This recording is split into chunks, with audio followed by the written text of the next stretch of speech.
What's up, guys? Welcome to Daily Dose of Reddit. This is your host, Zach, and today's subreddit is r/ProRevenge. Alright, this story's called Veteran Mechanic Taking Advantage of Active Duty Military and Retirees Messes with the Wrong Person and His Buddy Goes Down with Him. When this started, all I was trying to do was get out of paying for something I didn't need and never asked for. By the end, I was going for blood as someone else enacted their revenge. I posted this in r/military stories and a couple of comments realized it belongs here too. I'm adding some edits to give context for those without military experience. This happened back in 2002 on Marine Corps Recruit Depot, San Diego. I was stationed down the way at 32nd Street Naval Base for my military occupation specialty school and was a new Lance Corporal, or an E3 at the time. I had a 1994 Dodge Spirit with 180,000 miles or so, and I'd just driven it across country. I bought it a few days before leaving Kansas at an auto auction. A couple of weeks into my school, it died at the gate next to the sentry. After an initial freak out that I was a suicide bomber and the subsequent search of me and my car,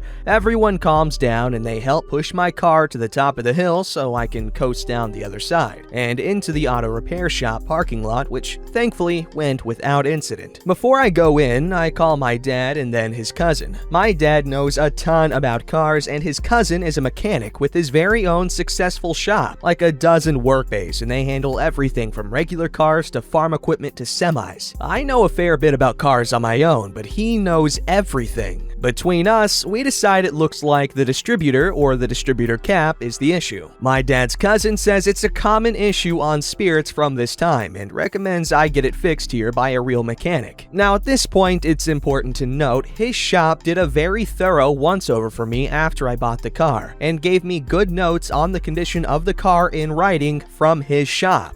I go in and talk to the guy at the counter. They're not too busy, and I pull it into a bay and run their diagnostics. Same thing. Distributor cap. Cool. I get the services agreement saying they'll replace it and call me if they find anything else. I hear nothing until the end of the week when they call and say my car is ready. When I get there, they present me with a bill for like $1,400. Wow. Just wow. Now my heart has stopped beating, and I say something about that being a lot for a distributor cap. Distributor cap, goddamn. The guy who owns the place, I find out he's a veteran from way back, breaks off talking to a master sergeant, an E8, and comes over to talk to me. He starts telling me about how it was much worse than they originally thought, and they ended up having to replace my radiator, plus hoses, and my timing belt, and a head gasket. I'm still in shock and say something like the head gasket was fine 2 weeks ago, and so was the radiator and the timing. He puts his hand on my shoulder and tells me I don't know what I'm talking about because they've been waiting to fail for a long time now. I'm confused now and say that's not possible. I bought it 2 weeks ago, and he cuts me off and says I was sold a complete lemon and I should have had it checked. He says he felt bad for me and this should have cost over $2,000, but he cut me a deal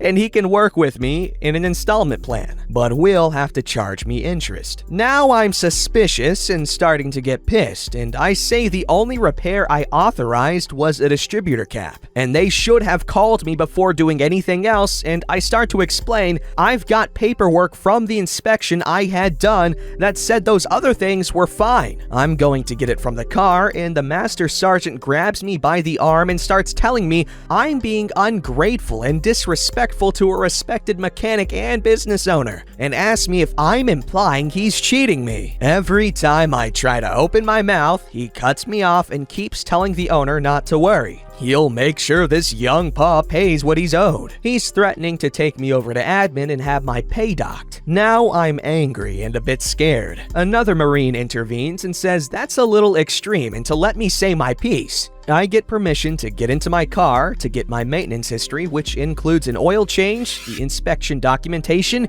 and the original quote for the distributor cap work. At this point, there's a crowd of customers and some other passers-by. The owner of the garage and master Sergeant are in full theater mode, talking about how I'm not appreciating the huge help they've been and I'm trying to get out of paying for work I asked for. Now I'm mostly just pissed. I come in and the Master Sergeant cuts me off and tells me to be careful how I talk to his friend. I ask the Master Sergeant if he's going to let me speak or keep interrupting me while I'm in a private conversation with a business owner. I ask him if he owns part of the shop. No. And ask why he's so interested in not hearing a Marine out. Then I get out the original statement of services and say the distributor cap is all I agreed to. I also ask why he didn't call me, and he says he called my barracks several times and left messages, including ones telling me the car was undrivable until the repairs were made. So he went with the lowest cost option to get me back on the road. Oops, I say. That's interesting. The only number I gave you is my cell phone, and I don't have any messages or even attempted calls that my car was ready. I show everyone my call history, including a captain who's very interested in standing quietly by. The Master Sergeant has backed off, and the captain is quietly talking to him off on the side. Now the owner is backpedaling a bit, saying he was thinking of a different customer, but he's already made the replacement and has to charge me for the work. Then I pull out the stuff from the inspection, and it has some fun little statements in it. Statements like, timing belt good,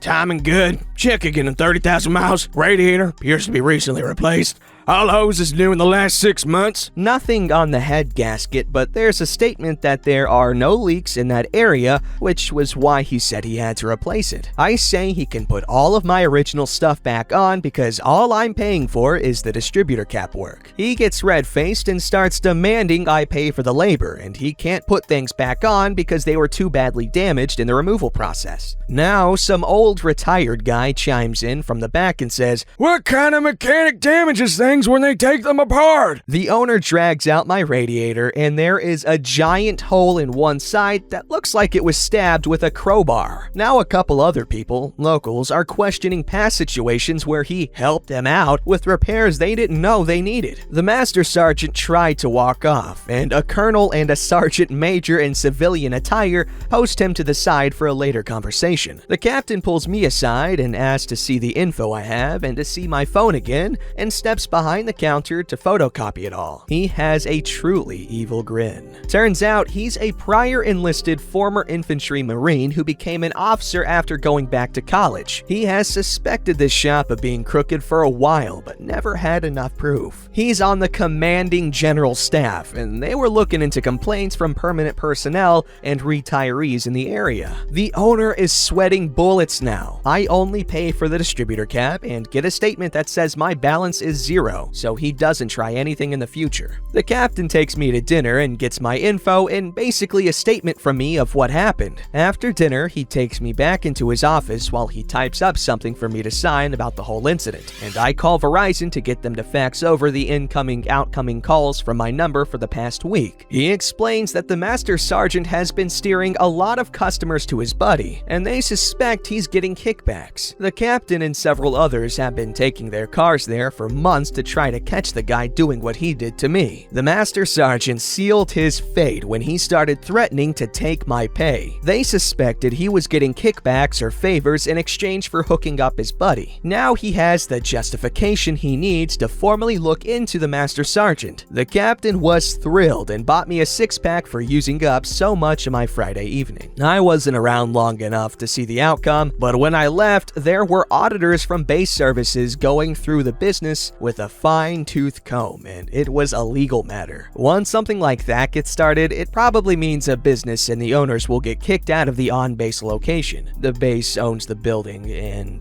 the owner leases it. He and his business would also end up blacklisted as a place known for taking advantage of service members. Most commands give this out to people who check in so no one patronizes them. It still boggles my mind that one veteran would try to use that status to take advantage of others. others, or that senior Marine would do that to other Marines. I know there are people out there like that, but having the shared common background we do, I expect better. Yeah, that's one of the things that the Marine recruiter was telling me about, the sense of brotherhood you have with your fellow Marines. Because I was seriously joining the Marines because them recruiters, they make it sound like paradise. Like you learn structure, self-discipline, and all these traits that I have no semblance of. So yeah, it was a cool idea. But my family, being Muslim, they don't really approve of the idea of me being in military, because what that implies. But anyway, the sense of brotherhood, and it's really sad to see anyone take advantage of that, because being a Marine isn't necessarily an easy job, and there's that sense of closeness with someone when you go through something tough together.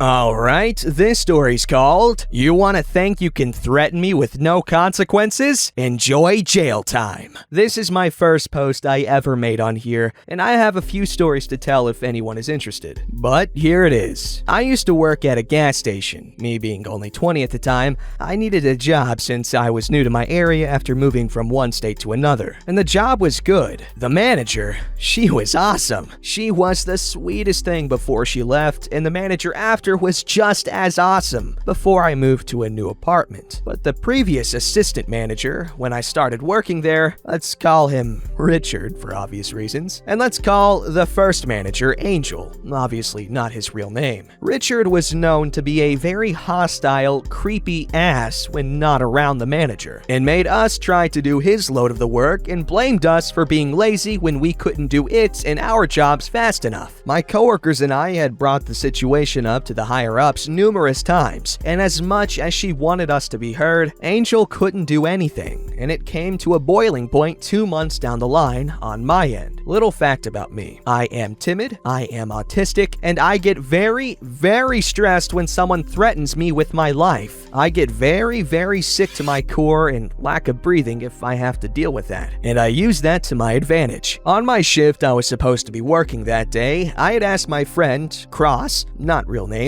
if I could borrow his speaker to listen to my music. My manager said as long as I can do my job behind the register and Cross was okay with it, I can listen to my music. And I asked specifically if I can borrow it to take home for a couple of days until my new speaker came in that I brought with the previous paycheck. Cross said okay, and shift change happened, and Richard came in. He sees me listening to my music, and he asked me to play his music from his phone on Cross's speaker. I said no, the speaker is mine for the next couple of days, and I don't want to be held responsible for any damage. He then whispers under his breath for me to hear, but for the cameras in the store to not pick up, "I have a knife, you know." And I basically, in a single moment, and quickly too, came up with a way to end his beaver sausage. The revenge. I yelled at him loud enough so the cameras can pick it up, knowing that he would have to say something to defend himself. "Why are you threatening me with a knife?" And I kinda had a mixture of fear, if he actually had one, and determination to make this man suffer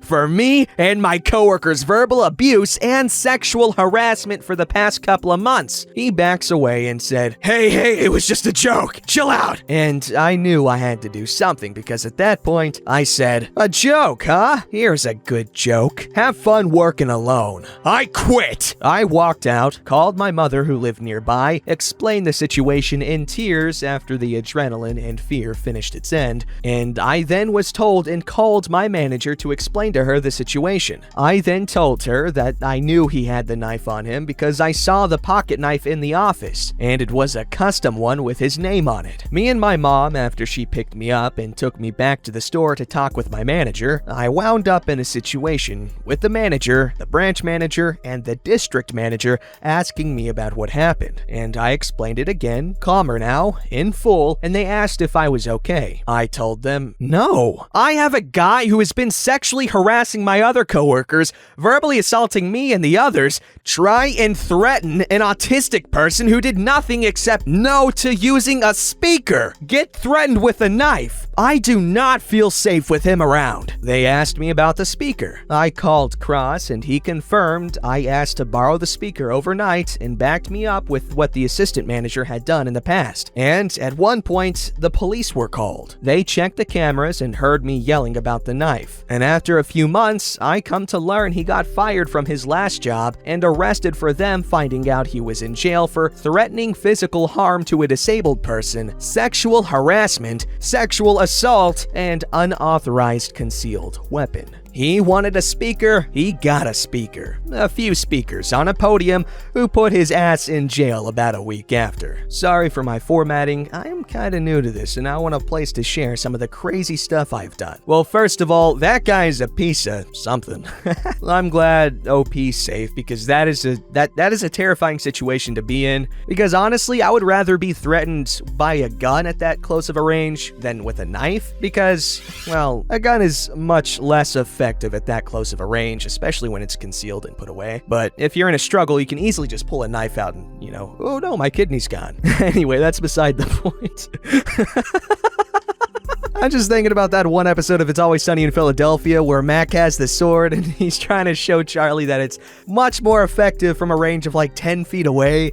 And Charlie's like, you just watch the episode. It's so funny. I love that show so much. All right, this story's called Speakerphone in Public. Well, now we all know. I'd gone to the grocery store for some items, and there was a young woman in the produce section holding her phone up flat and using the speaker option in public. This is one of my pet peeves. Don't use a speakerphone in public. Nobody wants to hear about how that one-night stand guy gave you herpes, which is of course what she was talking about. Loudly, ranting even. I got my supplies and headed for the register. She got in line right behind me. So after the cashier rang me out and I had my bags in hand, I said, "I'm really sorry to hear about your herpes," and headed for the door. Her expression was priceless, but didn't quite match the expression the cashier had. What? Why would she?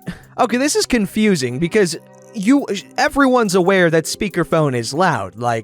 Does she just expect people to not notice that she's talking about having herpes? I'm confused at this one. Then again, I'm trying to apply rational thought to an irrational being. So there's that. Don't forget to like, subscribe, and hit that bell to never miss an episode.